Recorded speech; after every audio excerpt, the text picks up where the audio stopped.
Hello, നമ്മൾ ഇന്ന് പഠിക്കാൻ പോകുന്ന സ്പെഷ്യൽ പാരാമീറ്റർ പാസിംഗ് ടെക്നിക്സിനെ പറ്റിയാണ്. അപ്പോൾ എന്താണ് ഈ സ്പെഷ്യൽ പാരാമീറ്റർ പാസിംഗ് ടെക്നിക്സ്? നമ്മളൊരു 4-5 ഉണ്ട്. അതിനകത്ത് ഫസ്റ്റ് വൺ എന്ന് പറയുന്നത് കംഫോർട്ട്മെന്റ് അറേയാണ്. എന്താണ് ഈ കംഫോർട്ട്മെന്റ് അറേ എന്ന് പറയുന്നത്? നമ്മളിപ്പോൾ ഒരു ഫംഗ്ഷനിൽ ഒരു സോർട്ട് ഫംഗ്ഷൻ എഴുതുകയാണെന്ന് വിചാരിക്കുക, CPP-യിൽ. അപ്പോൾ നമ്മൾ എഴുതുന്നത് എങ്ങനെയായിരിക്കും? ഓയിഡ് സോർട്ട് ഇൻഡ് ഒരു അറേയാണ് ഞാൻ പാസ് ചെയ്യുന്നതെങ്കിൽ ഇൻഡ് എ എന്നാണ് അറേയുടെ പേരെങ്കിൽ ഞാൻ എങ്ങനെയായിരിക്കും എഴുതുന്നത്? ഇൻഡ് എ ഓപ്പണിംഗ് ബ്രേസസ് മാത്രമേ ഇടുള്ളൂ, അല്ലെങ്കിൽ ഓപ്പണിംഗ് സ്ക്വയർ ബ്രാക്കറ്റ് മാത്രമേ ഇടുള്ളൂ. അതിന്റെ സൈസ് എന്താണെന്ന് പറഞ്ഞ് സ്പെസിഫൈ ചെയ്യില്ല. എന്തുകൊണ്ടാണ് നമ്മൾ അവിടെ സൈസ് സ്പെസിഫൈ ചെയ്യാത്തത്? കാരണം നമുക്കറിയത്തില്ല എത്ര സൈസ് ഉള്ള ഒരു അറേയാണ് വരാൻ പോകുന്നത് എന്ന് പറഞ്ഞ് അറിയത്തില്ല. അപ്പോൾ അവിടെ വേണമെങ്കിൽ 100 സൈസ് ഉള്ള ഒരു അറേ വരാം, വേണമെങ്കിൽ 5 സൈസ് ഉള്ള ഒരു അറേ വരാം, എന്ത് വേണമെങ്കിലും വരാം. അപ്പോൾ ആ അറേയുടെ സൈസ് നമ്മൾ സ്പെസിഫൈ ചെയ്യുന്നില്ല. ആ ഒരു മെക്കാനിസത്തിനെയാണ് നമ്മൾ എന്ന് വിളിക്കുന്നത് കംഫോർട്ട്മെന്റ് അറേ എന്ന് വിളിക്കുന്നത്. ഓക്കെ, അപ്പോൾ ഈ മെക്കാനിസം ആദ്യമായിട്ട് കൊണ്ടുവന്നത് പൈത്തണിലാണ്. പൈത്തൺ പ്രൊസീജിയേഴ്സിനകത്താണ് ആദ്യമായിട്ട് കൊണ്ടുവന്നത്. അപ്പോൾ നമുക്ക് അതിന്റെ ഒരു ഇതറിയാൻ വേണ്ടി നമ്മൾ ആദ്യം ചെയ്യുന്നതെന്ന് പറഞ്ഞു കഴിഞ്ഞാൽ നമ്മളൊരു 2 അറേ എടുക്കുകയാണ്. ഓക്കെ, ഇപ്പോൾ ഇതെന്ന് പറയുന്നത് അറേ 1 എന്നാണ് അതിന്റെ പേര്, which is of size 1 to 10. അപ്പോൾ ഇതിന്റെ സൈസ് എന്ന് പറയുന്നത് 10 ആണ്. അറേ 2 എന്ന് പറയുന്നത് 1 to 20 ആണ്. ഇതിന്റെ ഡേറ്റ ടൈപ്പ് എന്താണ്? രണ്ടിന്റെയും ഡേറ്റ ടൈപ്പ് എന്ന് പറയുന്നത് ഇൻഡിജർ തന്നെയാണ്. ഓക്കെ, 2 അറേയുടെയും ഡേറ്റ ടൈപ്പ് എന്ന് പറയുന്നത് ഇൻഡിജർ ആണ്. പക്ഷേ ഇതിന്റെ സൈസ് എന്ന് പറയുന്നത് എന്താണ്? ഡിഫറെന്റ് ആണ്. Since the size are different, ഇതിനെ എന്തെന്ന് വിളിക്കാം? ഇതിനെ നമുക്ക് നോട്ട് കോമ്പാക്റ്റബിൾ ആണ്. ഇത് രണ്ടും ഡിഫറെന്റ് ആയിട്ടുള്ള ടൈപ്സ് ആണെന്ന് നമുക്ക് പറയേണ്ടി വരും. കാരണം അതിന്റെ സൈസ് ഡിഫറെന്റ് ആണ്. രണ്ടും ഇൻഡിജർ ആണെങ്കിലും ഒന്നിന്റെ സൈസ് 10ഉം ഒന്നിന്റെ സൈസ് എന്ന് പറയുന്നത് 20 ആണ്. ഓക്കെ, അപ്പോൾ ഈ ഒരു പ്രോബ്ലം, അപ്പോൾ ഞാനൊരു പ്രൊസീജിയറിലേക്ക് അല്ലെങ്കിൽ ഒരു ഫംഗ്ഷനിലേക്ക് അറേ 1ഉം പാസ് ചെയ്യുന്നുണ്ട്, അറേ 2ഉം ഒരു അറേ ആണ്. അറ്റ് എ ടൈം ഞാൻ അറേ 1 പാസ് ചെയ്യുന്നു, ഈ അറേ 1ഉം. അപ്പോൾ ഞാനാണെങ്കിൽ ആ ഫംഗ്ഷന്റെ പ്രൊസീജിയറിൽ A1 to 10 എന്ന് പറഞ്ഞ് എഴുതി കഴിഞ്ഞ് കഴിഞ്ഞാൽ എനിക്ക് 1 to 20 പാസ് ചെയ്യാൻ പറ്റുമോ? ഇല്ല. അപ്പോൾ ഒരു കോമൺ ആയിട്ട് ഒരു വേ വേണം. ആ കോമൺ ആയിട്ടൊരു വേ എങ്ങനെയാണ് ചെയ്യാൻ പറ്റുന്നതെന്ന് പറഞ്ഞു കഴിഞ്ഞാൽ നമ്മൾ എന്ത് ചെയ്യുന്നു? നമ്മുടെ പ്രൊസീജിയർ ഇതാണ് എൻ്റെ പ്രൊസീജിയർ എങ്കിൽ സാധാരണ എക്സ് ഈക്വൽ ടു അറേ എന്ന് മാത്രം എഴുതാതെ നമ്മൾ എന്ത് പറയുന്നു? എക്സ് എന്ന് പറയുന്നത് ഇസ് എ അറേ. എക്സ് എന്ന് പറയുന്നത് ഇസ് എ അറേ ഹാവിങ് എന്താണ്? 2 ടേം ഉണ്ട്. ദാറ്റ് ഈസ് ലോവർ ബൗണ്ടും അപ്പർ ബൗണ്ടും കൂടെ ഞാൻ പാരാമീറ്റർ ആയിട്ട് പാസ് ചെയ്യുന്നു. ഇതിനകത്ത് ലോയും ഹൈയും എന്ന് പറയുന്നത് എന്താണ്? ഇൻഡിജർ ആണ്. ഓക്കെ, അപ്പോൾ ഞാനൊരു അറേ പാസ് ചെയ്യാൻ വേണ്ടി ഞാൻ എത്ര പാരാമീറ്റേഴ്സ് പാസ് ചെയ്യണം? ഒന്ന് അറേയുടെ വേരിയബിൾ എന്താണെന്നുള്ള കാര്യവും അതിന്റെ ലോവർ ലിമിറ്റും അതിന്റെ അപ്പർ ലിമിറ്റും. അങ്ങനെ 3 ഫോർമൽ പാരാമീറ്റേഴ്സ് ആണ് ഞാനിവിടെ ഡിഫൈൻ ചെയ്യേണ്ടത്. അങ്ങനെയാണ് നമ്മൾ എന്തിനകത്ത് ചെയ്തുകൊണ്ടിരുന്നത്? പാസ്കലിനകത്ത് ഒരു ഫംഗ്ഷൻ ഡിറൈവ് ചെയ്തുകൊണ്ടിരുന്നത് അല്ലെങ്കിൽ ഡിഫൈൻ ചെയ്തുകൊണ്ടിരുന്നത്. പക്ഷേ നമുക്ക് സിയിലും CPP-യിലും അതെങ്ങനെ നമുക്ക് മാറ്റാൻ പറ്റും? സേ ഇൻഡ് ആഡ് എന്ന് പറയുന്ന ഒരു അറേയുടെ എലമെന്റ് ഞാൻ ആഡ് ചെയ്യണമെങ്കിൽ എനിക്ക് എങ്ങനെ പാസ് ചെയ്യാൻ പറ്റും? സേ ഇൻഡ് എന്ത് ചെയ്താൽ മതി? ആ അറേയുടെ പേര്, ദെൻ ഒരു opening square bracket and closing square bracket. ഇത്ര ഇട്ട് കഴിഞ്ഞ് കഴിഞ്ഞാൽ ഇതെന്ന് പറയുന്നത് എന്തായി മാറിക്കോളും? ഏത് സൈസിലുള്ള അറേ വേണമെങ്കിലും പരത്താൻ പറ്റും അല്ലെങ്കിൽ അക്സെപ്റ്റ് ചെയ്യാൻ പറ്റും. അതിനെയാണ് നമ്മൾ എന്തെന്ന് വിളിക്കുന്നത്? കൺഫോർമെന്റ് അറേ എന്ന് വിളിക്കുന്നത്. Okay, now next one, default parameters. Default parameters എന്ന് പറയുന്നത്, ഇപ്പൊ ഞാൻ ഇവിടെ നോക്കുക, എക്സ് ഉണ്ട്, വൈ ഉണ്ട്, ഇസഡ് ഉണ്ട്, ഡബ്ല്യു ഉണ്ട്. അങ്ങനെ 4 പാരാമീറ്റേഴ്സ് ആണുള്ളത്. ഈ 2 വാല്യൂസിനും ഡിഫോൾട്ട് വാല്യൂസ് ഇല്ല. അതായത് അതിന് ഡിഫോൾട്ട് ആയിട്ട് ഒരു വാല്യൂ നമുക്ക് വേണമെങ്കിൽ, പാരാമീറ്റേഴ്സിന് ഡിഫോൾട്ട് ആയിട്ട് നമുക്ക് വാല്യൂസ് വേണമെങ്കിൽ സെറ്റ് ചെയ്യാൻ പറ്റും. അപ്പോൾ എക്സിനും വൈക്കും നമുക്ക് ഡിഫോൾട്ട് ആയിട്ട് വാല്യൂസ് ഒന്നും പറഞ്ഞിട്ടില്ല. പക്ഷേ ഇവിടെ ഇസഡിന്റെ വാല്യൂ എന്ന് പറയുന്നത് 0 ആയിട്ടും ഡബ്ല്യൂയുടെ വാല്യൂ എന്ന് പറയുന്നതും 0 ആയിട്ടും നമ്മൾ ചെയ്തിട്ടുണ്ട്. അപ്പോൾ ഇതിനെയാണ് നമ്മൾ എന്തെന്ന് വിളിക്കുന്നത്? ഡിഫോൾട്ട് പാരാമീറ്റേഴ്സ് എന്ന് വിളിക്കുന്നത്. ഓക്കെ, ഈ 2 എണ്ണത്തിനെയാണ് നമ്മൾ ഡിഫോൾട്ട് പാരാമീറ്റേഴ്സ് എന്ന് വിളിക്കുന്നത്. അപ്പോൾ ഇതിന്റെ അഡ്വാൻറ്റേജ് എന്താണ്? ഡിഫോൾട്ട് പാരാമീറ്റേഴ്സ് ആയിട്ട് നമ്മൾ എഴുതിയിട്ടുണ്ടെങ്കിൽ അത് നമ്മൾ കോൾ ചെയ്യുന്ന സമയത്ത് അത് വിളിച്ചില്ല എന്നുണ്ടെങ്കിലും എന്ത് ചെയ്യാൻ പറ്റും? നമുക്ക് ഫംഗ്ഷൻ കോൾ ചെയ്യാൻ പറ്റും. നോർമലി ഇസഡ് ആൻഡ് ഡബ്ല്യു എന്ന് മാത്രമേ നമ്മൾ എഴുതിയിട്ടുള്ളെങ്കിൽ സം എന്ന് പറയുന്നത് എത്ര പാരാമീറ്റേഴ്സ് ഉണ്ടെങ്കിൽ മാത്രമേ വർക്ക് ചെയ്യത്തുള്ളൂ? 4 പാരാമീറ്റേഴ്സ് ഉണ്ടെങ്കിൽ മാത്രമേ വർക്ക് ചെയ്യത്തുള്ളൂ. പക്ഷേ നമ്മളൊരു ഡിഫോൾട്ട് വാല്യൂ പ്രൊവൈഡ് ചെയ്ത് കഴിഞ്ഞ് കഴിഞ്ഞാൽ എന്ത് സംഭവിക്കും? അതിൻ്റെ അകത്ത് പാരാമീറ്റേഴ്സിനകത്ത് ഡിഫോൾട്ട് വാല്യൂ ഉള്ളത് പാസ് ചെയ്തില്ലെങ്കിലും കുഴപ്പമില്ല, because default value will be set. For example, ഇവിടെ നമ്മൾ സം വിളിക്കുന്നു. ഇതിനകത്ത് എത്ര പാരാമീറ്റേഴ്സ് ആണുള്ളത്? 2 പാരാമീറ്റേഴ്സേ ഉള്ളൂ. അപ്പോൾ എക്സിന്റെ വാല്യൂ എന്ന് പറയുന്നത് എന്തായിട്ട് മാറും? 10 ആയിട്ട് മാറും. എക്സിന്റെ വാല്യൂ 10 ആയിട്ട് മാറും. വൈയുടെ വാല്യൂ എന്ന് പറയുന്നത് എന്തായിട്ട് മാറും?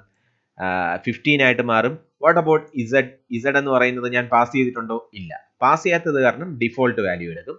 And what about W? W എന്ന് പറയുന്നതും ഡിഫോൾട്ട് വാല്യൂ സെറ്റ് ചെയ്യും. അപ്പോൾ ഇങ്ങനെ ആൻസർ എന്ന് പറയുന്നത് എന്തെന്ന് പറഞ്ഞ് കിട്ടും? നമുക്ക് 25 എന്ന് പറഞ്ഞ് കിട്ടും. അപ്പോൾ ഇവിടെ ഞാൻ 3 വാല്യൂസ് പാസ് ചെയ്യുന്നുണ്ട്. ഇവിടെ 3 വാല്യൂസ് പാസ് ചെയ്യുമ്പോൾ എക്സിന്റെ വാല്യൂ എന്തായിരിക്കും? എക്സിന്റെ value which is equal to 10 ആയിരിക്കും. വൈയുടെ വാല്യൂ എന്ന് പറയുന്നത് എന്തായിരിക്കും? 15 ആയിരിക്കും. ആൻഡ് മൂന്നാമത്തെ പാരാമീറ്റർ എന്താണ്? ഇസഡ്. ഇസഡിന്റെ വാല്യൂ ഡിഫോൾട്ട് വാല്യൂവിനെ ഓവർ റേറ്റ് ചെയ്ത് ഞാൻ പാസ് ചെയ്യുന്ന വാല്യൂസും ആവും. ഓക്കെ, 25. ആൻഡ് ഡബ്ല്യു ഞാൻ പാസ് ചെയ്യുന്നുണ്ടോ? ഇല്ല. ഡബ്ല്യു പാസ് ചെയ്യാത്തത് കാരണം 0 ആയിരിക്കും സെറ്റ് ചെയ്യുന്നത്. അപ്പൊ ഇങ്ങനെയാണ്, അതായത് നമ്മൾ പാസ് ചെയ്ത് കഴിഞ്ഞാൽ ഡിഫോൾട്ട് വാല്യൂ മാറി നമ്മൾ പാസ് ചെയ്യുന്ന വാല്യൂ ആവും. അപ്പൊ അതിനെയാണ് നമ്മൾ എന്തെന്ന് വിളിക്കുന്നത്?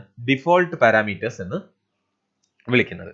ഇനി നമ്മൾ നോർമലി ഡിഫൈൻ ചെയ്യുന്ന ഒരു ഫംഗ്ഷൻ ഡിഫൈൻ ചെയ്യുന്ന സമയത്ത് ആദ്യം നമ്മൾ എന്ത് ചെയ്യുക? എല്ലാ നോൺ ഡിഫോൾട്ട് വാല്യൂസും പറയുക. ഡിഫോൾട്ട് വാല്യൂസ് ഒന്നും ഇല്ലാത്ത വാല്യൂസ് ആദ്യം പാരാമീറ്റേഴ്സ് ആദ്യം പറയുക. എന്നിട്ട് അത് കഴിഞ്ഞിട്ട് മാത്രമേ ഡിഫോൾട്ട് വാല്യൂ ഉള്ള പാരാമീറ്റേഴ്സ് പറയാറുള്ളൂ. Okay, next one named parameters. Named parameters എന്ന് പറയുമ്പോൾ ഇവിടെ നമുക്ക് നോക്കാം. ഡിസ്പ്ലേ എന്ന് പറഞ്ഞൊരു ഫംഗ്ഷൻ്റെ അകത്ത് 3 പാരാമീറ്റേഴ്സ് ഉണ്ട്. Child 2, child 3, child 2, child 1. ഞാനാണെങ്കിൽ ഇപ്പോൾ ഡിസ്പ്ലേ എന്ന് പറഞ്ഞ് വിളിക്കുകയാണ്. ഡിസ്പ്ലേ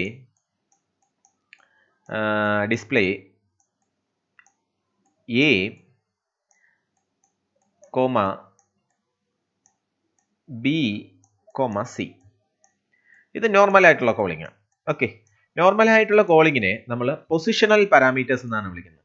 പൊസിഷണൽ പാരാമീറ്റേഴ്സ് എന്ന് പറയുമ്പോൾ എന്താണ് സംഭവിക്കുന്നത്?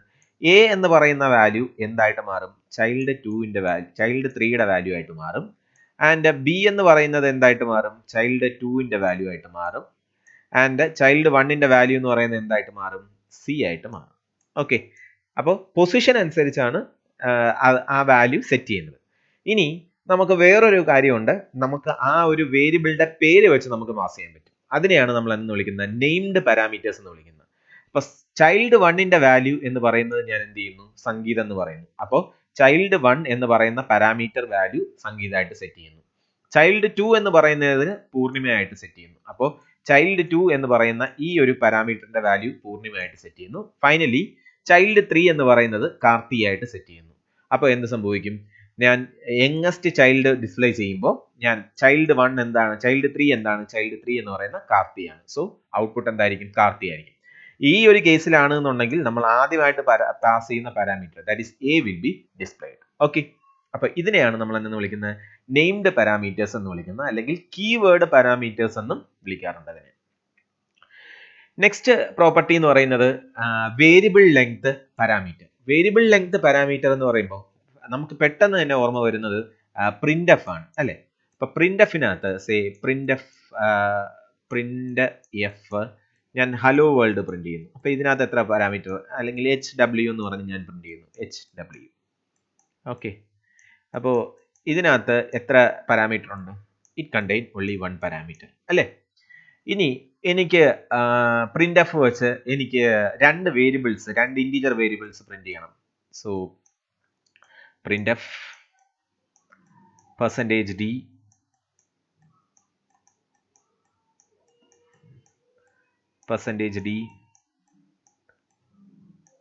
then a, b. അപ്പോൾ ഇതിന് എത്ര പാരാമീറ്റേഴ്സ് ഉണ്ട്?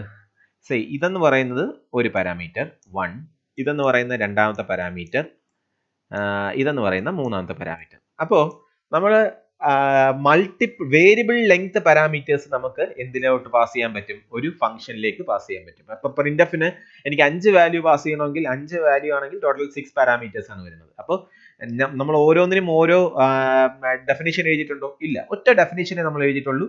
പക്ഷേ that will capture all the എന്താണ് പാരാമീറ്റേഴ്സ്. ഓക്കെ, അപ്പോൾ ഇതേപോലെ മൾട്ടിപ്പിൾ അല്ലെങ്കിൽ വേരിയബിൾ ലെങ്ത് പാരാമീറ്റർ പാസ് ചെയ്യാനുള്ള ഒരു ടെക്നിക്ക് ജാവയ്ക്കകത്തുണ്ട്, that is dot dot array.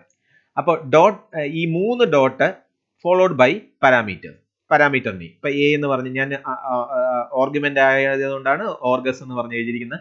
നിങ്ങൾക്ക് വേണമെങ്കിൽ എ എന്ന് എഴുതാം, ബി എന്ന് എഴുതാം, എന്ത് വേണമെങ്കിലും പാരാമീറ്റർ നെയിം കൊടുക്കാം. അപ്പോൾ ഇവിടെ ഡോട്ട് 3 ഡോട്ട് കഴിഞ്ഞ് ഒരു വേരിയബിൾ നെയിം വന്നു കഴിഞ്ഞാൽ ഇതിന്റെ മീനിങ് എന്ന് പറയുന്ന ഒരു വേരിയബിൾ ലെങ്ത് അറേ ആണ് ഇവിടെ വരുന്നത്. വേരിയബിൾ ലെങ്ത് അറേ ആണ് പാരാമീറ്റർ ആയിട്ട് പാസ് ചെയ്യുന്നത്. ഞാനിപ്പോ ഇവിടെ എത്ര പാരാമീറ്റേഴ്സ് പാസ് ചെയ്യുന്നുണ്ട്? 5 പാരാമീറ്റേഴ്സ് പാസ് ചെയ്യുന്നുണ്ട്. അപ്പോൾ ഇവിടെ എന്ത് സംഭവിക്കും? ഈ 5 എണ്ണത്തിനെ അറേ ആയിട്ടായിരിക്കും ഇവിടെ കിട്ടുന്നത്. ആ അറേയുടെ സം കണ്ടുപിടിച്ച് ഞാൻ റിട്ടേൺ ചെയ്യാണ്. സോ ഇറ്റ് വിൽ റിട്ടേൺ 15 എന്ന് പറഞ്ഞൊരു വാല്യൂ ആയിരിക്കും റിട്ടേൺ ചെയ്യുന്നത്. ഇത് അറേയുടെ സം കണ്ടുപിടിക്കാനുള്ള മെത്തേഡാണ്. കാരണം അറേയുടെ ലെങ്ത് എങ്ങനെ കണ്ടുപിടിക്കാൻ പറ്റും? ഈ അറേ നെയിം ഡോട്ട് ലെങ്ത് എന്ന് പറഞ്ഞൊരു ഫംഗ്ഷൻ ചെയ്ത് കഴിഞ്ഞാൽ എനിക്ക് അറേ നെയിം കിട്ടും. സോ 0 to ലെങ്ത് വരെ പോവുക. then each case sum is equal to sum plus org of a of i. അതായത് അറേ ആക്സസ് ചെയ്യുന്ന പോലെ തന്നെ ഇത് ആക്സസ് ചെയ്യാൻ പറ്റും. അപ്പോൾ ഇവിടെ ഞാൻ എത്ര എണ്ണമാണ് പാസ് ചെയ്തിരിക്കുന്നത്? 5 എണ്ണമാണ് പാസ് ചെയ്തിരിക്കുന്നത്. So I will get an array of size 5 size അല്ല, അല്ലെങ്കിൽ ലെങ്ത് 5 ഉള്ള ഒരു അറേ ആയിരിക്കും കിട്ടുന്നത്. ഇനി അടുത്തത് ഞാൻ ഇവിടെ പാസ് ചെയ്യുന്നത് എന്താണ്? 3 എണ്ണമാണ്. 3 എണ്ണം എന്ന് പറയുമ്പോൾ ഞാനാണെങ്കിൽ സൈസ് 3 ഉള്ള ഒരു അറേ ആയിരിക്കും എനിക്ക് കിട്ടുന്നത്. So this is variable length parameters. അപ്പൊ വേരിയബിൾ ലെങ്ത് പാരാമീറ്റേഴ്സിന്റെ എക്സാമ്പിൾ എന്ന് പറയുന്നത് നമുക്ക് printf പറയാം, scanf പറയാം. ആൻഡ് ജാവയ്ക്കകത്താണെന്നുണ്ടെങ്കിൽ ഡോട്ട് അറേ 3 ഡോട്ട് കഴിഞ്ഞ് ഏതെങ്കിലും ഒരു പേര് പറഞ്ഞു കഴിഞ്ഞാൽ അതെന്ന് പറയുന്നത് എന്താണ്?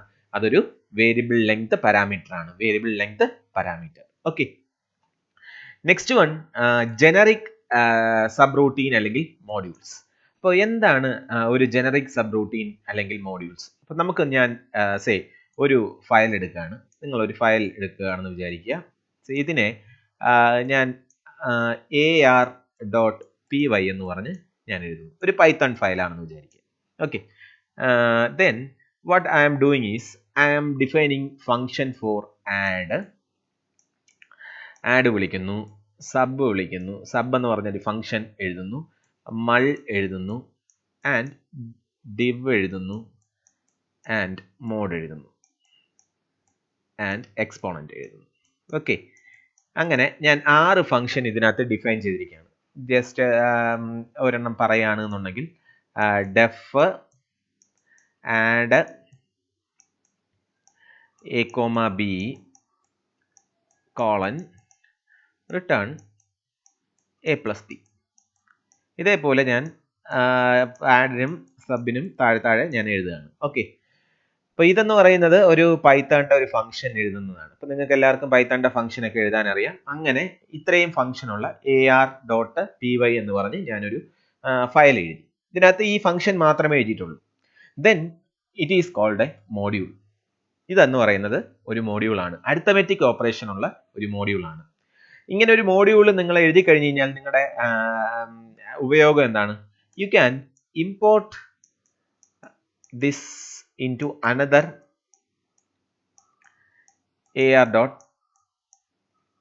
ar എന്ന് പറയുന്ന py വേണ്ട, ar എന്ന് പറഞ്ഞ് നിങ്ങൾക്ക് ഇമ്പോർട്ട് ചെയ്യാം. Okay, then what you can do, you can perform add 10,20.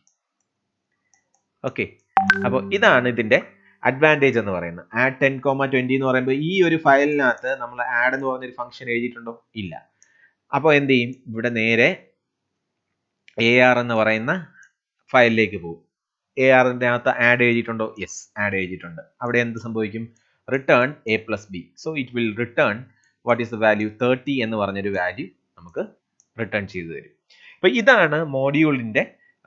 നമ്മൾ ഒരു പ്രാവശ്യമേ നമ്മൾ ഈ ഒരു ഫയൽ എഴുതുന്നുള്ളൂ. We can incorporate in many files. Okay, numpy എന്ന് പറയുന്നത് ഒരു മോഡ്യൂളാണ്, പാണ്ടാസ് എന്ന് പറയുന്ന ഒരു മോഡ്യൂളാണ്, നിങ്ങളുടെ മാത്ത് എന്ന് പറയുന്ന ഒരു മോഡ്യൂളാണ്. അങ്ങനെ പല മോഡ്യൂൾസും നിങ്ങൾക്ക് പൈത്തണിലും അതേപോലെ നിങ്ങൾക്ക് സിയിലും CPP-യിലും എല്ലാം കാണാൻ പറ്റും. ഓക്കെ, ഇനി next one, what is generic sub routine? അപ്പോൾ അത് കാണാൻ വേണ്ടി നമുക്ക് ഈ ഒരു എക്സസൈസ് ഒന്ന് നോക്കി നോക്കാം. അപ്പോൾ ഈ ഒരു എക്സസൈസിനകത്ത് നിങ്ങളൊന്ന് ശ്രദ്ധിക്കുക. ഈ ഒരു എക്സസൈസിനകത്ത് നിങ്ങൾ റിട്ടേൺ ടൈപ്പ് ഡിഫറെൻ്റ് ആണ്. ഓക്കെ, ഫംഗ്ഷൻ നെയിം എല്ലാത്തിനും സെയിം അല്ലേ? ഫംഗ്ഷൻ നെയിം എല്ലാത്തിൻ്റെയും ആഡ് ആണ്. കറക്റ്റ് ആണ്, എല്ലാത്തിൻ്റെ ആഡ് ആണ്. ഇനി പാരാമീറ്റേഴ്സോ? പാരാമീറ്റേഴ്സ് ഡിഫറെൻ്റ് ആണ്. പാരാമീറ്റേഴ്സ് ഡിഫറെൻ്റ് ആണ്. Okay, but what about the definitions? എല്ലാ ഡെഫിനിഷൻസും സെയിം ആണ്. ഓക്കെ, ഡെഫിനിഷൻസും ഫംഗ്ഷൻ നെയിമും സെയിം ആണ്. പക്ഷേ ഡിഫറൻസ് വരുന്നത് ഏതിനകത്ത് മാത്രമേ ഉള്ളൂ? നമ്മുടെ റിട്ടേൺ ടൈപ്പിനകത്തും നമ്മുടെ പാസ് ചെയ്യുന്ന പാരാമീറ്റേഴ്സിനും ഡിഫറൻസ് ഉണ്ട്. അപ്പോൾ ഈ ഒരു കേസിലാണെന്നുണ്ടെങ്കിൽ നിങ്ങൾ ഇപ്പോൾ ഇനി അടുത്തത് ഫ്ലോട്ട് വെച്ചൊരു വാല്യൂ ആണെങ്കിൽ വീണ്ടും ഒരു ഫംഗ്ഷൻ എഴുതണം.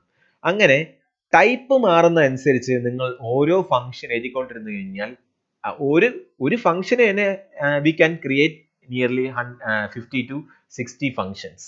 ഓക്കെ, ഡിഫറെൻറ്റ് കോമ്പിനേഷൻ അങ്ങനെ വെച്ച് നമുക്ക് ചെയ്യാൻ പറ്റും. അപ്പോൾ അതെന്ന് പറയുന്നത് ഒരു ഹ്യൂജ് മെമ്മറി ലോസ് ആണ്. അതേപോലെ line of code, wastage of time, അതെല്ലാം ഉണ്ടാവും.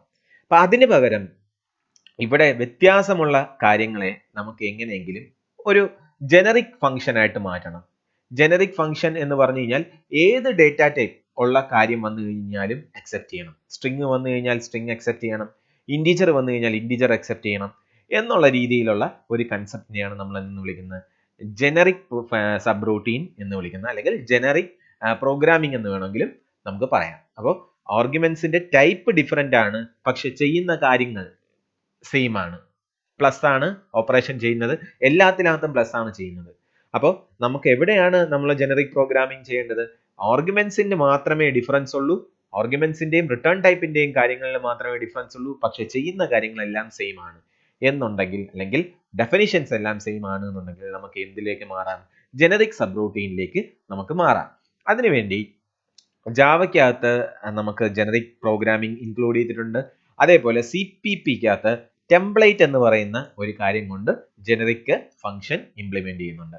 ഇതേപോലെ നമുക്ക് അഡ പ്രോഗ്രാമിംഗ് ഉണ്ട്, മോഡുല 3 ഉണ്ട്, C# ഉണ്ട്, ക്ലൂ ഉണ്ട്, ഈഫിൾ ഉണ്ട്. ഇതെല്ലാ പ്രോഗ്രാമിംഗ് ലാംഗ്വേജിനകത്തും എന്തുണ്ട്? ജനറിക് സബ് റൂട്ടീൻ ഉണ്ട്. അപ്പൊ ഈ ജനറിക് പ്രോഗ്രാം നമുക്ക് എങ്ങനെ ഇംപ്ലിമെന്റ് ചെയ്യാൻ പറ്റും? ഓക്കെ, അപ്പോൾ അതിനു മുമ്പ് നമുക്ക് ഈ ജനറിക് പ്രോഗ്രാമിംഗ് ഇപ്പോൾ ഈ ഒരു generic programming useful for creating containers. അപ്പോൾ CPP-ക്കകത്ത് കണ്ടെയ്നേഴ്സ് എന്ന് പറയുന്ന ഒരു കൺസെപ്റ്റ് ഉണ്ട്. കണ്ടെയ്നേഴ്സ് എന്ന് പറയുമ്പോൾ ആ കണ്ടെയ്നറിനകത്ത് എന്തൊക്കെ ക്ലാസ്സസ് ഉണ്ട്? സ്റ്റാക്ക് എന്ന് പറയുന്ന ഒരു ക്ലാസ് ഉണ്ട്, ക്യൂ എന്ന് പറയുന്ന ക്ലാസ് ഉണ്ട്, ഹീപ്പ് ഉണ്ട്, സെറ്റ് ഉണ്ട്, ഡിക്ഷണറി ഉണ്ട്, അറേ ഉണ്ട്, ഹാഷ് ടേബിൾസ് ഉണ്ട്. അങ്ങനെ കുറെ ക്ലാസ്സസ് ഉണ്ട്. ഈ ക്ലാസ്സസിനകത്ത് നമ്മൾ സ്റ്റോർ ചെയ്യുന്ന വാല്യൂസ് എന്തായിരിക്കും? എനിക്ക് ചിലപ്പോൾ ഇൻഡിജർ വാല്യൂ ആയിരിക്കും ഒരു സ്റ്റാക്കിനകത്ത് സ്റ്റോർ ചെയ്യേണ്ടത്, പക്ഷെ എല്ലാ ആൾക്കാർക്കും ഇൻഡിജർ വാല്യൂ ആണോ സ്റ്റോർ ചെയ്യേണ്ടത്? അല്ല. ചില ആൾക്കാർക്ക് സ്ട്രിങ് ആയിരിക്കും, ചില ആൾക്കാർക്ക് ക്യാരക്ടർ ആയിരിക്കും. അപ്പോൾ ഓരോരുത്തർക്ക് വേണ്ടിയും ഓരോ ക്ലാസ് ക്രിയേറ്റ് ചെയ്യാൻ പറ്റുമോ? ഇല്ല. അപ്പോൾ അവിടെ എന്താ ചെയ്തിരിക്കുന്നത്? അവിടെ ഒരു ജനറിക് കൺസ്ട്രെയിൻ ആണ് ഉപയോഗിക്കുന്നത്. ഒരാള് പാസ് ചെയ്യുന്നത് എന്ത് പാരാമീറ്റേഴ്സ് ആണ്? ഇൻഡിജർ പാരാമീറ്റർ ആണെങ്കിൽ അത് എന്തായിട്ട് മാറും? സ്റ്റാക്ക് എന്ന് പറയുന്നത് ഒരു ഇൻഡിജർ ആയിട്ട് അസ്യൂം ചെയ്യും. അല്ല, ഞാനിപ്പോൾ പാസ് ചെയ്യുന്ന സ്ട്രിങ് ആണെങ്കിൽ അത് സ്റ്റാക്ക് എന്ന് പറയുന്നത് എന്തായിരിക്കും? ഒരു സ്ട്രിങ് ആയിട്ടുള്ള ഒരു സ്റ്റാക്ക് ആയിരിക്കും വരുന്നത്. ഓക്കെ, അതിന് ഇംപ്ലിമെന്റേഷനിൽ ഒറ്റ ടൈപ്പേ കാണത്തുള്ളൂ, ഒരു ജനറിക് ടൈപ്പേ കാണത്തുള്ളൂ. നമ്മൾ പാസ് ചെയ്യുന്ന അനുസരിച്ച് ആ ഒരു കാര്യം മാറിക്കോളും. ഓക്കെ, ഇനി ദെൻ എങ്ങനെ നമുക്കിത് ഇംപ്ലിമെന്റ് ചെയ്യാൻ പറ്റും? അപ്പോൾ നമ്മൾ ഒന്നാമത്തേത് ഒരു പ്യുവർ സ്റ്റാറ്റിക് മെക്കാനിസം വെച്ച് നമുക്ക് ഇംപ്ലിമെന്റ് ചെയ്യാം. അപ്പോൾ പ്യുവർ സ്റ്റാറ്റിക് മെത്തേഡ് ഫോളോ ചെയ്യുന്നത് അഡയും CPP ആണ്. അതെന്താണ് ചെയ്യുന്നതെന്ന് പറഞ്ഞു കഴിഞ്ഞാൽ, ഞാനിപ്പോൾ ഒരു സ്റ്റാക്ക് എന്ന് പറയുന്ന ഒരു ക്ലാസ് എടുക്കുകയാണെന്ന് വിചാരിക്കുക. ക്ലാസ് എടുത്തു, അതിനകത്ത് എന്തുണ്ട്? കുറേ ഓപ്പറേഷൻസ് ഉണ്ട്. ഓക്കെ, കുറേ ഓപ്പറേഷൻസ് ഉണ്ട്. പുഷ് ഉണ്ട്, പോപ്പ് ഉണ്ട്, ഡിസ്പ്ലേ ഉണ്ട്. ഓക്കെ, ഡിസ്പ്ലേ ഉണ്ടെന്ന് വിചാരിക്കുക. അപ്പോൾ ഇതെന്ന് പറയുന്നത് ഞാൻ ഒരു സ്ട്രിങ്ങിന് വേണ്ടി ക്രിയേറ്റ് ചെയ്യണമെങ്കിൽ എന്ത് സംഭവിക്കും? സ്ട്രിങ്ങിന് വേണ്ടി ഒരു പ്രത്യേകം മെമ്മറി സ്പേസ് ഉണ്ടാവും, സെപ്പറേറ്റ് കോപ്പി ഉണ്ടാവും മെമ്മറിയിൽ. ഓക്കെ, ഞാനൊരു ഇൻഡിജർ എടുക്കുകയാണെന്നുണ്ടെങ്കിൽ ഇൻഡിജറിന് വേണ്ടിയും ഒരു സെപ്പറേറ്റ് കോപ്പി ഉണ്ടാവും. അതായത് നമ്മൾ ജനറിക് ആയിട്ടാണ് എഴുതിയിരിക്കുന്നത്, അവിടെ എന്തായിരിക്കും ക്രിയേറ്റ് ചെയ്യുന്നത്? സെപ്പറേറ്റ് മെമ്മറി ഫോർ സ്ട്രിങ്ങും ഇൻഡിജറും ഉണ്ടാവും. ഒരു പ്രോഗ്രാമിൽ തന്നെ ഞാൻ ഒരു ഇൻറ്റീജർ അറേയും ഒരു സ്ട്രിംഗ് അറേയും യൂസ് ചെയ്യണമെങ്കിൽ രണ്ടിനും സെപ്പറേറ്റ് ആയിട്ടുള്ള മെമ്മറി ആയിരിക്കും ഉണ്ടാവുക.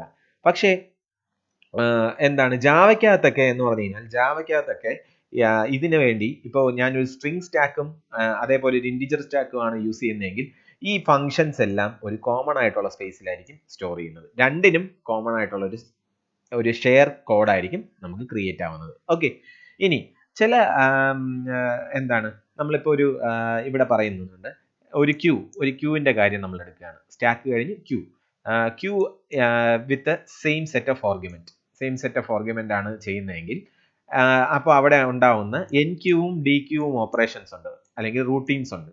ആ റൂട്ടീൻസ് എന്ന് പറയുന്നത് ഏത് ഷെയർസ്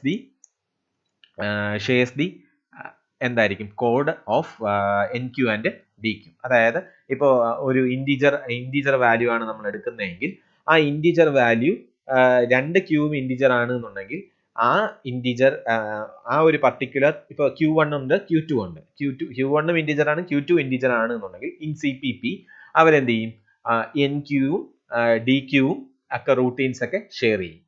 അതല്ല ഡിഫറൻ്റ് ആണെങ്കിൽ മാത്രമേ സെപ്പറേറ്റ് കോപ്പി ഉണ്ടാവത്തുള്ളൂ. അതായത് ഒന്ന് ഇൻറ്റീജറും ഒന്ന് സ്ട്രിങ്ങും ആണ് എന്നുണ്ടെങ്കിൽ മാത്രമേ ഡിഫറെൻറ്റ് കോപ്പീസ് ഉണ്ടാവുള്ളൂ.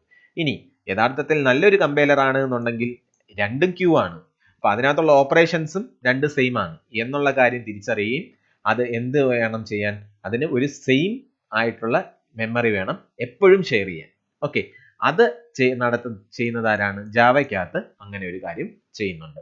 ഓക്കെ, അപ്പോൾ നോർമലി ഒരു ക്ലെവർ കമ്പൈലർ ആണെങ്കിൽ എന്ത് ചെയ്യണം, ഒരു ഇൻറ്റീജർ ആയിട്ടുള്ള ഒരു ക്യൂ എടുത്തു കഴിഞ്ഞാലും ഒരു ഫ്ലോട്ടിംഗ് പോയിന്റ് ആയിട്ടുള്ള ഒരു ക്യൂ എടുത്തു കഴിഞ്ഞാലും എൻ ക്യൂവും ഡി ക്യൂവും ഓപ്പറേഷൻസ് എന്ന് പറയുന്നത് എന്തായിരിക്കണം, അതിന് വേണ്ടിയിട്ടുള്ള ഫംഗ്ഷന് വേണ്ടിയിട്ടുള്ള മെമ്മറി അലോക്കേറ്റ് ചെയ്യുന്നത് എന്തായിരിക്കണം, കോമൺ ആയിരിക്കണം. പക്ഷേ CPP-യിൽ അത് സെപ്പറേറ്റ് ആയിട്ടുള്ള ഒരു കോപ്പി ആയിരിക്കും ഉണ്ടാവുക. ജാവയ്ക്കകത്ത് അതൊരു സിംഗിൾ കോപ്പി ആയിരിക്കും ഉണ്ടാവുക. ഇനി നമുക്ക് എങ്ങനെ പ്രോഗ്രാമിങ്ങിൽ അതെങ്ങനെ കൊണ്ടുവരാം? ഇപ്പോൾ നമ്മളിവിടെ സ്ട്രിംഗ് എന്ന് പറഞ്ഞ് എഴുതുന്നതിന് പകരം അല്ലെങ്കിൽ ഇൻറ്റിജർ എന്ന് പറഞ്ഞ് എഴുതുന്നതിന് പകരം ടി എന്ന് പറയുന്ന ഒരു ജനറിക് ടൈപ്പ് എഴുതുക. ടി എന്ന് പറയുന്നത് ജനറിക് ടൈപ്പിന്, ജാവയ്ക്കകത്ത് ജനറിക് ടൈപ്പിനെ പറയുന്നതാണ്. അതേപോലെ തന്നെ ഇവിടെ CPP-ക്കകത്ത് അതിനെ എന്തെന്ന് വിളിക്കും, ടെംപ്ലേറ്റ്. ആദ്യം നമ്മൾ പറയുക ടൈപ്പ് നെയിം എന്ന് പറയുന്ന ടി എന്ന് പറയുക. ഓക്കെ, ടൈപ്പ് നെയിം ടി ആയിട്ട് പറഞ്ഞു കഴിഞ്ഞാൽ പിന്നെ ടി, പിന്നെ എല്ലായിടത്തും നമുക്ക് എന്ത് പറഞ്ഞാൽ മതി, ഇത് നെക്സ്റ്റ് ലൈൻ ആണ്, നെക്സ്റ്റ് ലൈൻ. ഓക്കെ, ടി പറയാം. ദെൻ ഇൻറ്റ് ഫ്ലോട്ട് എന്ന് പറയുന്നതിന് പകരം ടി എന്ന് പറഞ്ഞ് എഴുതുക. ഇവിടെയും അതേപോലെ TATB. ഓക്കെ, ഇത് നെക്സ്റ്റ് ലൈൻ ആണ്. നെക്സ്റ്റ് എന്താണ് ഈ ആഡ് എന്ന് പറഞ്ഞ സാധനം ചെയ്യുന്നത്, റിട്ടേൺ A+B. ഇവിടെയും റിട്ടേൺ A+B. ഓക്കെ, അപ്പോൾ ഇവിടെ അഡീഷണൽ ആയിട്ട് ഒരേ ഒരു ഇത് മാത്രമേ ഉള്ളൂ, that is template type name എന്ന് പറയുന്നത് ടി ആയിട്ട് പറയുക. ഇവിടെ ഓൾറെഡി ടൈപ്പ് ടി എന്ന് പറയുന്നത് ജനറിക് ടൈപ്പ് ആണെന്ന് നമുക്ക് പറയുന്നുണ്ട്. അത്ര മാത്രമേ ഡിഫറൻസ് ഉള്ളൂ. അപ്പോൾ ഇനി ഞാനാണെങ്കിൽ ഇവിടെ add 57 എന്ന് വിളിച്ചു കഴിഞ്ഞാൽ ഇവിടെ ഈ ടി എന്ന് പറയുന്നത് എന്തായിട്ട് മാറും, ഇൻറ്റിജർ ആയിട്ട് മാറും. ഈ ടി എന്ന് പറയുന്നത് എന്തായിട്ട് മാറും, ഇൻറ്റിജർ ആയിട്ട് മാറിക്കോളും. അപ്പൊ ഇവിടെ എന്തായിരിക്കും നടക്കുന്നത്, ഒരു ഇൻറ്റിജർ അഡീഷൻ ആയിരിക്കും നടക്കുന്നത്. ഇനി ഞാൻ ഇവിടെ ജനറിക്കും എറിക്കും ജെന്നും എറിക്കും പാസ് ചെയ്ത് കഴിഞ്ഞാൽ ഇതെന്ന് പറയുന്നത് എന്തായിരിക്കും, ടി എന്ന് പറയുന്നത് സ്ട്രിംഗ് ആയിട്ടായിരിക്കും മാറുന്നത്. അതേപോലെ ബി എന്ന് പറയുന്നതും സ്ട്രിംഗ് ആയിട്ട് മാറും. അപ്പൊ ഇവിടെ എന്ത് ഓപ്പറേഷൻ നടക്കും, കോൺകാറ്റിനേഷൻ ഓപ്പറേഷൻ ആയിരിക്കും നടക്കുന്നത്. അപ്പോൾ ഞാൻ ഈ ഒരു ഫംഗ്ഷൻ ഒരിക്കൽ മാത്രമേ ഡിഫൈൻ ചെയ്യുന്നുള്ളൂ. ഈ ഒരു പാരാമീറ്റർ മാറുന്നതോ അല്ലെങ്കിൽ റിട്ടേൺ ടൈപ്പ് മാറുന്നതോ ആയിട്ടുള്ള യാതൊരു പ്രശ്നവും ഇല്ല. അതിന്റെ റിസൾട്ട് അതനുസരിച്ച് തന്നെ നമുക്ക് കിട്ടും. അപ്പോൾ ഇതിനെയാണ് നമ്മൾ എന്ന് വിളിക്കുന്നത് ജനറിക് പ്രോഗ്രാമിംഗ് അല്ലെങ്കിൽ ജനറിക് സബ് റൂട്ടീൻ എന്ന് വിളിക്കുന്നത്. അപ്പോൾ ഇത് ജാവയ്ക്കകത്തുള്ള ഇംപ്ലിമെന്റേഷൻ, ഇതെന്ന് പറയുന്നത് CPP-ക്കകത്തുള്ള implementation. Okay, next one exception handling. അപ്പോൾ എക്സെപ്ഷൻ എന്ന് പറയുന്നത് എന്താണ്? എക്സെപ്ഷൻ എന്ന് പറയുന്നത് ഒരു റൺ ടൈമിൽ നമ്മുടെ പ്രോഗ്രാം റൺ ചെയ്തുകൊണ്ടിരിക്കുന്ന സമയത്ത് നമ്മൾ അൺഎക്സ്പെക്റ്റഡ് ആയിട്ട് ഒരു എറർ ഉണ്ടാകുന്നു. നമ്മൾ കറക്റ്റ് ആണെന്ന് വിചാരിക്കുന്ന പ്രോഗ്രാമിൽ എവിടെയോ വെച്ചോ എന്തോ വെച്ചോ ബ്രേക്ക് ചെയ്ത് നമ്മളുടെ കയ്യിൽ പുറത്തേക്ക് വരുന്നു. അപ്പോൾ അങ്ങനത്തെ കേസസിനെയാണ് നമ്മൾ എന്ന് വിളിക്കുന്നത് എക്സെപ്ഷൻ എന്ന് വിളിക്കുന്നത്. അപ്പോൾ നമ്മുടെ കമ്പൈലറിനകത്ത് എക്സെപ്ഷൻസ് ഒക്കെ കമ്പൈൽ ടൈം, എക്സെപ്ഷൻസ് എന്ന് പറയുന്ന റൺ ടൈം ആണ്. എറേഴ്സ് എന്ന് പറയുമ്പോൾ കമ്പൈൽ ടൈം എററും ഉണ്ട്, റൺ ടൈം എററും ഉണ്ട്. അപ്പോൾ ഈ കമ്പൈൽ ടൈം എറർ ഒക്കെ നമുക്ക് കമ്പൈലർ നമുക്ക് എന്ത് ചെയ്ത് തരും, ഡിസ്പ്ലേ ചെയ്ത് തരും. ഇനി ബിൽഡ് ഇൻ ആയിട്ടുള്ള കുറച്ച് എക്സെപ്ഷൻ ഒക്കെ ആര് തന്നെ ഹാൻഡിൽ ചെയ്തോളും, നമ്മുടെ റൺ ടൈം എൻവയോൺമെന്റ് ഹാൻഡിൽ ചെയ്തോളും. പക്ഷേ ചില പ്രോഗ്രാം പുതിയ എറേഴ്സ് വല്ലതും വന്നു കഴിഞ്ഞാൽ, അല്ലെങ്കിൽ ഏതെങ്കിലും ഒരു അൺഎക്സ്പെക്റ്റഡ് ആയിട്ടുള്ള ഒരു കണ്ടീഷൻ വന്നു കഴിഞ്ഞാൽ നമുക്ക് എന്ത് ചെയ്യേണ്ടി വരും? അവിടെ ഒരു എക്സെപ്ഷൻ റേസ് ചെയ്യും. ആ എക്സെപ്ഷൻ വന്നു കഴിഞ്ഞ് കഴിഞ്ഞാൽ എന്ത് സംഭവിക്കും? നമ്മുടെ പ്രോഗ്രാം അവിടെ വെച്ച് സ്റ്റോപ്പ് ചെയ്യുകയും എന്നിട്ട് നമ്മുടെ തിരിച്ചു വരികയും ചെയ്യും. അപ്പോൾ അങ്ങനത്തെ കേസസ് നമ്മൾ എന്ത് ചെയ്യണം? മാക്സിമം ഒഴിവാക്കാൻ ശ്രമിക്കണം. അപ്പോൾ അങ്ങനത്തെ കേസസ് നമുക്ക് എങ്ങനെ ഒഴിവാക്കാൻ ശ്രമിക്കാൻ പറ്റും? നമുക്ക് യൂസ് ചെയ്യാനുള്ള ടെക്നോളജി എന്ന് പറയുന്നത് എക്സെപ്ഷൻ ഹാൻഡ്ലിംഗ് ആണ്. അപ്പോൾ നമുക്ക് എങ്ങനെയാണ് ഒരു എക്സെപ്ഷൻ ഹാൻഡ്ലിംഗ് ചെയ്യാൻ പറ്റും? അപ്പോൾ നോർമലി നമുക്ക് ഉണ്ടാവാൻ പറ്റുന്ന എക്സെപ്ഷൻസ് ആണ് അരിത്തമെറ്റിക് ഓവർഫ്ലോ. നമ്മുടെ സൈസ് എന്ന് പറയുന്നത് 30 എന്ന് പറയുന്ന ഒരു സൈസിൽ ഒരു അറേ എടുക്കുന്നു. പക്ഷേ നമ്മൾ എൻട്രി ചെയ്ത് നമ്മൾ 35 ആയി. അപ്പോൾ ഈ ഇതെന്ന് പറയുന്നത് എന്താണ്? ഒരു ഓവർഫ്ലോ ആണ്. ഇനി എൻഡ് ഓഫ് ഫയൽ കഴിഞ്ഞതിന് ശേഷം ഞാൻ വീണ്ടും റീഡ് ചെയ്യുന്നു, അതെന്ന് പറയുന്നത് ഒരു എററാണ്. ഇനി റോങ് ടൈപ്പിലുള്ള ഞാനൊരു സി പ്രോഗ്രാമിനകത്ത് ഒരു സ്ട്രിങ്ങും ഒരു നമ്പറും കൂടെ ആഡ് ചെയ്യാൻ ശ്രമിക്കുന്നു.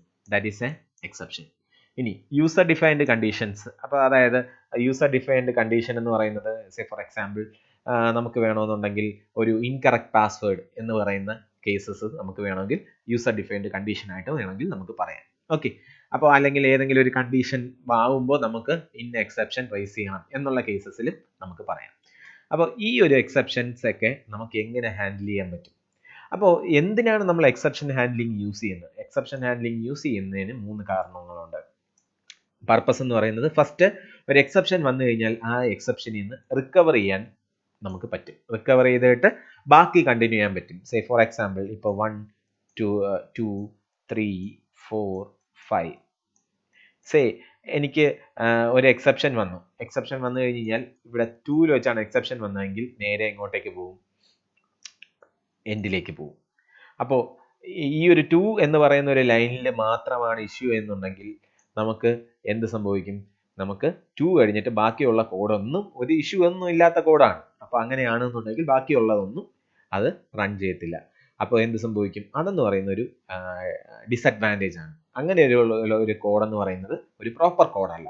അപ്പോൾ 2ൽ എന്തെങ്കിലും ഒരു എറർ അടിച്ചു കഴിഞ്ഞ് കഴിഞ്ഞാൽ നമുക്ക് 2 മാത്രം ചെയ്യണ്ട, ബാക്കിയുള്ള ബ്ലോക്സ് എല്ലാം നമുക്ക് ചെയ്യണം. അതായത് 3 എന്ന് പറയുന്ന ബ്ലോക്ക് ഓഫ് കോഡ് ചെയ്യണം, അതേപോലെ 4 എന്ന് പറയുന്ന ബ്ലോക്ക് ഓഫ് കോഡ് ചെയ്യണം, അതേപോലെ 5 എന്ന് പറയുന്ന ബ്ലോക്ക് ഓഫ് കോഡ് ചെയ്യണം. അപ്പോൾ അതിനു വേണ്ടിയാണ് നമ്മൾ എന്ത് ചെയ്യുന്നത്? എക്സെപ്ഷൻ ഹാൻഡ്ലിംഗ് ചെയ്യുന്നത്. അപ്പോൾ എക്സെപ്ഷൻ പ്രോപ്പറായിട്ട് ഹാൻഡിൽ ചെയ്ത് കഴിഞ്ഞാൽ 2വിനകത്ത് ഉള്ള കോഡ്സ് ഒന്നും എക്സിക്യൂട്ട് ചെയ്യത്തില്ല. അതിന് പകരം 3 4 5 റിമൈനിങ് കോഡ്സ് എല്ലാം പ്രോപ്പറായിട്ട് തന്നെ എക്സിക്യൂട്ട് ചെയ്യാൻ പറ്റും. ഇനി എന്താണ് ഒരു a by b എന്ന് പറഞ്ഞ് എഴുതി, ബിയുടെ വാല്യൂ 0 ആണ്, അപ്പോൾ ഒരു എക്സെപ്ഷൻ അടിക്കും. ഓക്കെ, അതിനെ അരിത്തമെറ്റിക് എക്സെപ്ഷൻ എന്ന് വിളിക്കും. അപ്പോൾ അരിത്തമെറ്റിക് എക്സെപ്ഷനിൽ നിന്ന് ബിയുടെ വാല്യൂ പുതിയ വാല്യൂ ഒന്നും ആക്കിയൊന്നും മാറ്റത്തില്ല എക്സെപ്ഷൻ. അപ്പോൾ അങ്ങനെ ഉള്ള ഒരു ഫുൾ റിക്കവറി പോസിബിൾ അല്ല. പക്ഷേ നമുക്ക് എന്ത് ചെയ്യാൻ പറ്റും? എന്തുകൊണ്ടാണ് ആ എറർ ഉണ്ടായത് എന്നുള്ള കാര്യം നമുക്ക് പ്രിന്റ് ചെയ്യാൻ പറ്റും. ഇനി നമുക്കൊരു ഫയൽ ഓപ്പൺ ചെയ്ത് വെച്ചേക്കാണ്. ഫയൽ ഓപ്പൺ ചെയ്ത് വെച്ച് പ്രോസസ്സ് ചെയ്തുകൊണ്ടിരുന്ന സമയത്ത് നമുക്കൊരു എറർ സംഭവിച്ചു. അപ്പോൾ എന്ത് സംഭവിക്കും? ആ ഫയൽ ഇപ്പോഴും സ്റ്റിൽ ഓപ്പൺ ആണ്. അപ്പോൾ എന്ത് സംഭവിക്കും? അതിനകത്ത് ഫയൽ ഓപ്പൺഡ് വേറെ ആരെങ്കിലും ആക്സസ് ചെയ്യാൻ ശ്രമിച്ചു കഴിഞ്ഞാൽ ഒരു ഇഷ്യൂ ഉണ്ടാവാൻ ചാൻസ് ഉണ്ട്. അപ്പോൾ ഒരു എക്സെപ്ഷൻ ഉണ്ടായി കഴിഞ്ഞ് കഴിഞ്ഞാൽ ഒരു cleanup operations, cleanup of local resources, അല്ലെങ്കിൽ ഒരു എക്സെപ്ഷൻ റേസ് ചെയ്ത് അതിനെ എന്ത് ചെയ്യണം? ലോക്കൽ ക്ലീനപ്പ് നടത്തണം. അതിനകത്ത് ആ ഒരു പ്രോഗ്രാമിനകത്ത് അലോക്കേറ്റ് ചെയ്തിട്ടുള്ള റിസോഴ്സസിനെ എല്ലാം ക്ലീനപ്പ് ചെയ്യണം. അപ്പോൾ അങ്ങനത്തെ കാര്യങ്ങളും എന്ത് തരുന്നുണ്ട്? എക്സെപ്ഷൻ ഹാൻഡ്ലിംഗ് തരുന്നുണ്ട്. അപ്പോൾ recovery from an exception to a safely continue exception to safely continue execution. It will print error message and it clean up local resources. ഇത്രയാണ് purpose of exception handler. Next one, ജാവയ്ക്കകത്ത് ഇത് already നിങ്ങൾ പഠിച്ചിട്ടുള്ളതാണ്. ജാവയ്ക്കകത്ത് എങ്ങനെയാണ് exception handle ചെയ്യുന്നത്? നമുക്ക് try ബ്ലോക്കും ഉണ്ട്, catch ബ്ലോക്കും ഉണ്ട്. അപ്പോൾ ഇവിടെ ട്രൈ ബ്ലോക്കിനകത്താണ് നമ്മൾ എന്ത് എഴുതേണ്ടത്? നമ്മളെ കോഡ് എഴുതേണ്ടത്. ഈ കോഡ് ചിലപ്പോൾ റേസ് ചെയ്യാനുള്ള ചാൻസ് ഉണ്ട്, ഒരു എക്സെപ്ഷൻ റേസ് ചെയ്യാനുള്ള ചാൻസ് ഉണ്ട്. എല്ലായ്പ്പോഴും എക്സെപ്ഷൻ റേസ് ചെയ്യണമെന്നില്ല, പക്ഷെ എക്സെപ്ഷൻ റേസ് ചെയ്യാൻ ചാൻസ് ഉണ്ട്. അങ്ങനത്തെ ഉള്ള കാര്യങ്ങളെല്ലാം നമ്മൾ എന്ത് ചെയ്യുക? ട്രൈക്കകത്ത് ഇടുക. എന്നിട്ട് ഈ കോഡ് ജനറേറ്റ് ചെയ്യാൻ പറ്റുന്ന എക്സെപ്ഷൻസ് നമ്മൾ എന്ത് ചെയ്യുക? ക്യാച്ച് ബ്ലോക്കിനകത്ത് യൂസ് ചെയ്യുക. സേ ഫോർ എക്സാമ്പിൾ ഒരു അരിത്തമെറ്റിക് ഓപ്പറേഷൻ ആണ് നമ്മൾ ചെയ്യുന്നത്, A/B ആണ് ചെയ്യുന്നതെങ്കിൽ അവിടെ ഒരു ഡിവൈഡ് ബൈ 0 എറർ വരാനുള്ള ചാൻസ് ഉണ്ട്. സോ അരിത്തമെറ്റിക് എക്സെപ്ഷൻ ക്യാച്ച് സ്റ്റേറ്റ്മെന്റിനകത്ത് എഴുതുക. അതേപോലെ നിങ്ങളിപ്പോൾ ഒരു അറേ യൂസ് ചെയ്യുന്ന പ്രോഗ്രാം ആണ് നിങ്ങൾ ചെയ്യുന്നതെങ്കിൽ അവിടെ array index out of bound exception വരാനുള്ള ചാൻസ് ഉണ്ട്. സോ ക്യാച്ച് സ്റ്റേറ്റ്മെന്റിനകത്ത് അത് എഴുതുക. അപ്പോൾ ഇവിടെ നമ്മൾ യൂസ് ചെയ്യുന്ന 3 ക്യാച്ച് സ്റ്റേറ്റ്മെന്റ്സ് യൂസ് ചെയ്യുന്നുണ്ട്, അല്ലെങ്കിൽ മൾട്ടിപ്പിൾ ക്യാച്ച് സ്റ്റേറ്റ്മെന്റ്സ് നമ്മൾ ഇവിടെ യൂസ് ചെയ്യുന്നുണ്ട്. അതിന്റെ വർക്കിംഗ് എന്ന് പറഞ്ഞു കഴിഞ്ഞാൽ ഇഫ് എൽസ് ഇഫ് വെച്ചാണ് അത് വർക്ക് ചെയ്യുന്നത്. എന്താണ് if else if? First catch, ഇപ്പോൾ ഒരു എക്സെപ്ഷൻ റേസ് ചെയ്തു, ആ റേസ് ചെയ്ത എക്സെപ്ഷൻ ഫസ്റ്റ് ഞാൻ ആദ്യമായിട്ട് എഴുതിയ, ദാറ്റ് ഈസ് ഈ എഴുതിയിട്ടുള്ള ഫസ്റ്റ് എക്സെപ്ഷൻ, ഫസ്റ്റ് ക്യാച്ച് സ്റ്റേറ്റ്മെന്റിന്റെ എക്സെപ്ഷൻ ആണോ എന്ന് അത് ചെക്ക് ചെയ്യും. അങ്ങനെയാണെന്നുണ്ടെങ്കിൽ ആ ബ്ലോക്കിനകത്ത് എഴുതിയിരിക്കുന്ന കോഡ് എക്സിക്യൂട്ട് ചെയ്യും. അതിനുശേഷം എന്ത് ചെയ്യും? എക്സിക്യൂട്ട് ചെയ്തതിനു ശേഷം വെളിയിലോട്ട് വരും. ഇനി അതല്ല, നമ്മൾ എഴുതിയിരിക്കുന്നത് ഫസ്റ്റ് എക്സെപ്ഷൻ അല്ല എന്നുണ്ടെങ്കിൽ സെക്കൻഡ് ക്യാച്ച് സ്റ്റേറ്റ്മെന്റ് ആണോ എന്ന് പറഞ്ഞ് നോക്കും. അതുമല്ല എന്നുണ്ടെങ്കിൽ ഏറ്റവും ലാസ്റ്റ് നമ്മൾ എന്ത് ചെയ്യും? എൽസിലേക്ക് വരും. എൽസിലേക്കാണെങ്കിൽ എല്ലാ അതായത് ബാക്കി ഏത് എക്സെപ്ഷൻ ആയിരുന്നാലും അത് റേസ് ചെയ്യും. ഓക്കെ, ഇങ്ങനെയാണ് ഒരു എക്സെപ്ഷൻ ഹാൻഡ്ലിങ്ങിൽ മൾട്ടിപ്പിൾ ക്യാച്ച് ബ്ലോക്ക് വർക്ക് ചെയ്യുന്നത്. That is if else if വെച്ചാണ് വർക്ക് ചെയ്യുന്നത്. നെക്സ്റ്റ് വൺ നമ്മൾ പറഞ്ഞു, ക്ലീനപ്പ് ഓപ്പറേഷന് വേണ്ടി നമുക്ക് എന്തിനെ യൂസ് ചെയ്യാൻ പറ്റും? നമുക്ക് എക്സെപ്ഷൻ ഹാൻഡ്ലിങ്ങിനെ യൂസ് ചെയ്യാൻ പറ്റും. ഒരു ഫയൽ ഓപ്പൺ ചെയ്ത് വെച്ചേക്കുന്നു, ആ ഫയൽ പ്രോസസ്സ് ചെയ്തുകൊണ്ടിരുന്ന സമയത്ത് ഒരു എക്സെപ്ഷൻ അടിച്ചു എങ്കിൽ എന്ത് ചെയ്യണം? നമ്മൾ അത് ഫയൽ ക്ലോസ് ചെയ്തിട്ട് മാത്രമേ അതിൽ നിന്ന് വെളിയിലോട്ട് ഇറങ്ങാവൂ.